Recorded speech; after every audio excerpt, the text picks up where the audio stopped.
ও আমার প্রিয় ভাইয়েরা, শিখার পরে আমি নিজেও এই আমল করেছি।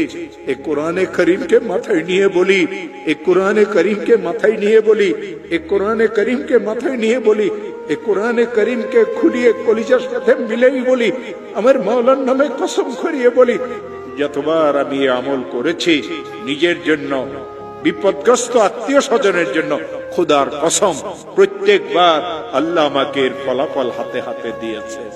পাক ভারত উপমহাদেশে একজন বহুত বড় আলিম আসছিলেন, হযরত মুজাদ্দিদ আলফে সানি শেখ আহমদ সরহন্দি তার নাম ছিল। তিনি তার কিতাবে আমল শিখাইছেন, কোন মুসলমান যদি ঋণগ্রস্ত হয়, এত ঋণ হয়ে গেছে, আদায়ের কোনো ব্যবস্থা নাই, খেতে ফসল হয় না, দোকানটা অচল হয়ে গেছে, ছেলেটা বিদেশে গিয়ে ফাঁসিয়ে গেছে, থাকতেও পারে না, আসতেও পারে না, 2-3টা মেয়ে ঘরে উপযুক্ত, কারো বিবাহ হয় না, একটা মেয়েকে বিবাহ দিয়েছিল, তালাক নিয়ে মেয়েটা ঘরে চলে আসছে, ছেলেটা খারাপ ছেলেদের সাথে মিশিয়ে মদ জুয়ার অভ্যস্ত হয়ে গেছে।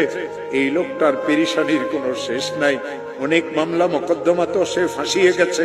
হযরত মুজাদ্দিদ আলফে সানি বলেন, কঠিন থেকে কঠিন বিপদগ্রস্ত মুসলমান যদি ইশারের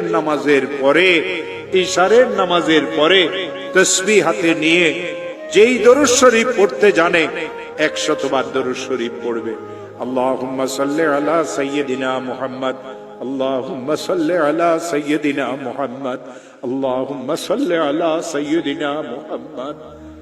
আর 499 বার পড়বে লা হাওলা ওয়ালা কুওয়াতা ইল্লা বিল্লাহ। একবার পড়বে লা হাওলা ওয়ালা কুওয়াতা ইল্লা বিল্লাহিল আলিয়্যিল আযীম। আবার 100 বার দরুদ শরীফ পড়বে, হাত পাতিয়ে বলবে, আল্লাহ আমি তো মামলা মোকদ্দমায় ফেঁসে গেছি। হাত পাতিয়ে বলবে, আল্লাহ আমার মেয়েগুলির তো বিবাহ হচ্ছে না।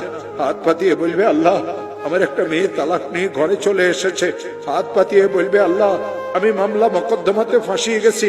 হাত পাতিয়ে বলবে, আল্লাহ আমার খেতে ফসল হয় না। হাত পাতিয়ে বলবে, আল্লাহ আমার ব্যবসাটা অচল হয়ে গেছে। হাত পাতিয়ে বলবে, আল্লাহ আমি সন্ত্রাসীদের দ্বারা কবলিত।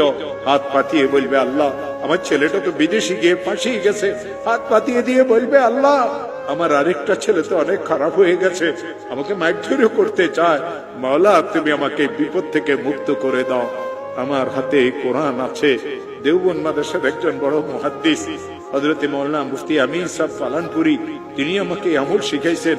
তিনি আমাকে এই কথা বলেছিলেন, মাওলানা যখন এই আমল শিখেছি নিজের জন্য, বিপদগ্রস্ত আত্মীয় স্বজনের জন্য, যখন এই আমল আমি করেছি, আল্লাহর কসম এর ফলাফল আল্লাহ আমাকে হাতে হাতে দিয়েছে।